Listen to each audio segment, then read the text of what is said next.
Raphaël Akoteyon, ministre de la décentralisation et de la gouvernance locale, en visite à la mairie de Porto-Novo ce vendredi 9 juin 2023 dans le cadre de sa tournée pour s'enquérir de l'état de la gouvernance locale suite aux réformes.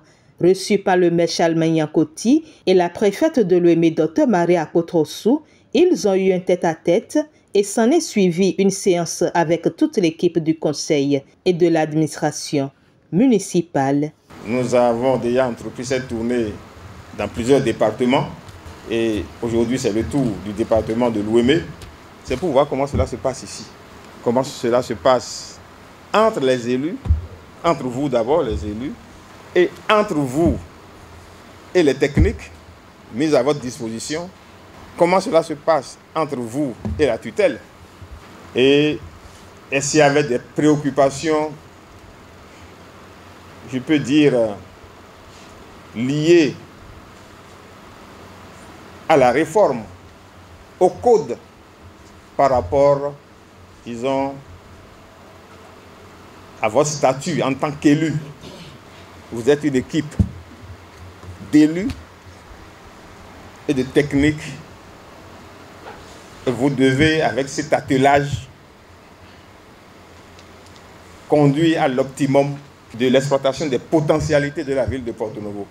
Vous avez déjà la chance d'être une commune à statut particulier, mais étant donné que toutes les communes sont maintenant mises en compétition, ça veut dire qu'on va regarder année par année le chemin parcouru. Cap est ensuite mis sur la maison des jeunes de Diagankwevi pour une séance de synthèse avec tous les maires et élus locaux des 9 communes de l'Ouémé.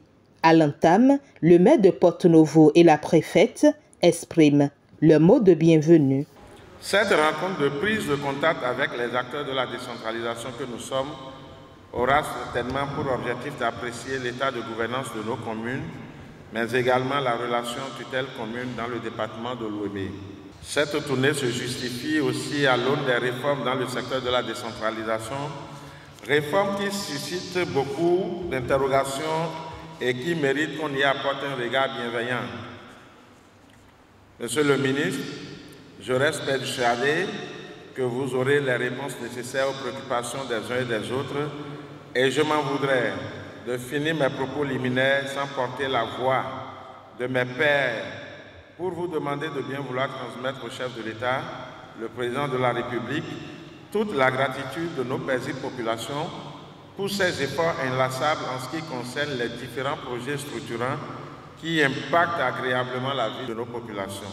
Les laborieuses populations des communes du département de l'Ouémé en général et celles de Porto-Novo en particulier, avec à leur tête leurs élus et responsables administratifs, vous souhaitent chaleureusement, par ma voix, la bienvenue dans la cité hospitalière des Aïnonvi. Monsieur le ministre, après quelques mois seulement d'exercice dans vos nouvelles fonctions, vous voilà déjà en train d'enjamber monts et vallées pour constater par vous-même. Et dans le cadre de cette tournée nationale, l'état de la gouvernance dans nos collectivités locales et les niveaux de performance qui sont aussi des indicateurs de l'exercice de la tutelle par l'autorité préfectorale. Cela témoigne en réalité de la grande importance que vous accordez aux réformes en cours dans notre pays et à la promotion de la décentralisation.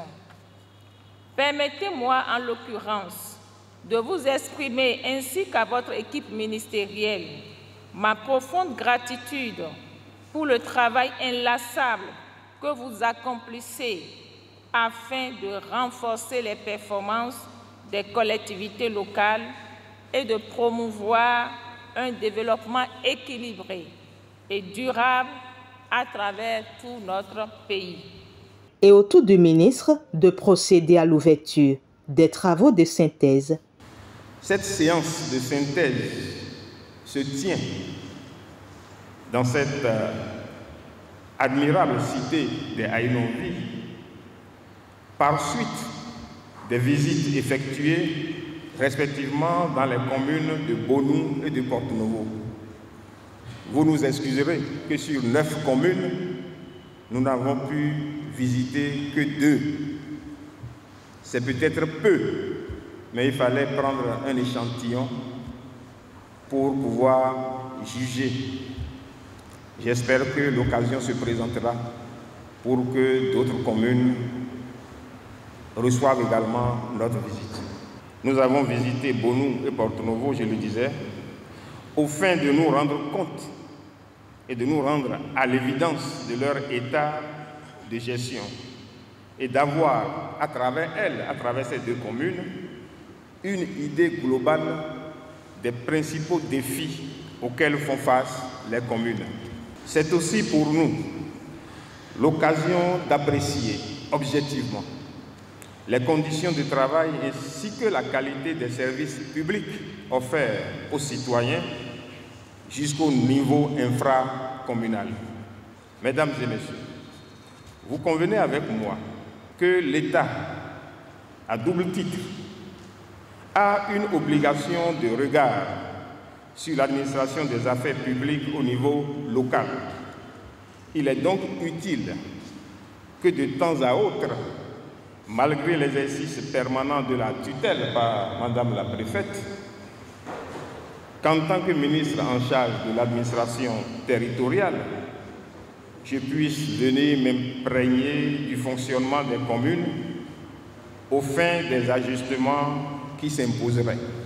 Ma tournée est d'autant plus opportune qu'elle permet inévitablement d'apprécier sommairement les effets de la réforme structurelle du secteur de la décentralisation après une année de mise en œuvre. Cette réforme, en se focalisant sur la compétitivité, la transparence, l'innovation et le professionnalisme comme fondement de pilotage des politiques publiques communales, vise principalement, à terme, le bien-être des populations à la base. C'est donc à cet effet que dans son adresse à la nation en décembre 2022, le chef de l'État, le président Patrice Talon, disait, je cite, « S'agissant tout particulièrement de nos communes, elles sont promises à un avenir meilleur, favorisé par la bonne gouvernance que promet la mise en œuvre de la réforme structurelle du secteur de la décentralisation. Elle ambitionne que dans nos communes, les ressources mobilisées soient gérées à bon escient et que la priorité soit désormais donnée aux projets ou programmes qui impactent réellement la vie de nos concitoyens.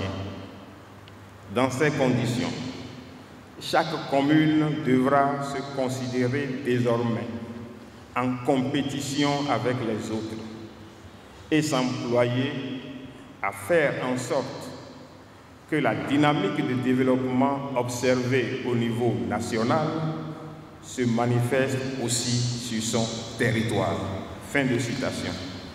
Mesdames et messieurs, chers participants, les échanges au cours de cette séance porteront essentiellement sur 2 thématiques.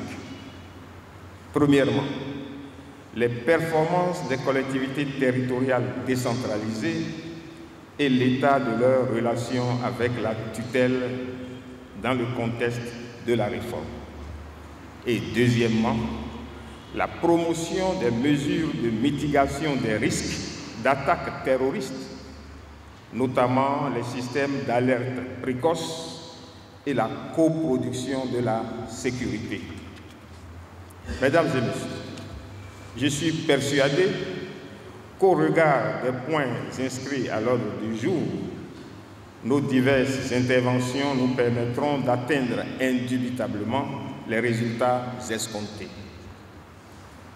Sur ce, je déclare donc officiellement ouvert les travaux de la présente séance de synthèse qui consacre la fin de ma visite de travail dans le département de l'Ouémé au titre de l'année 2023. Au cours de la cérémonie, le préfet Dr Marie Akotrossou a présenté les performances clés des communes de son département, suivi du directeur départemental de la police républicaine de l'Ouémé qui a mis l'accent sur les enjeux sécuritaires du département de l'Ouémé, sur la coproduction, de la sécurité, des présentations suivies de nombre de préoccupations soulevées par l'assistance qui a été éclairée lors des éléments de réponse.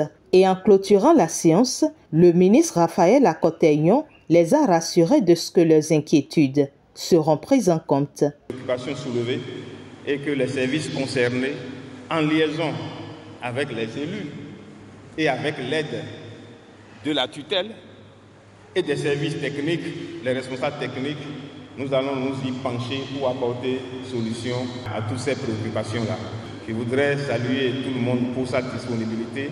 Nous voulons construire notre pays et Porto-Novo, qui est la capitale, avec les autres communes du département, doivent jouer leur partition.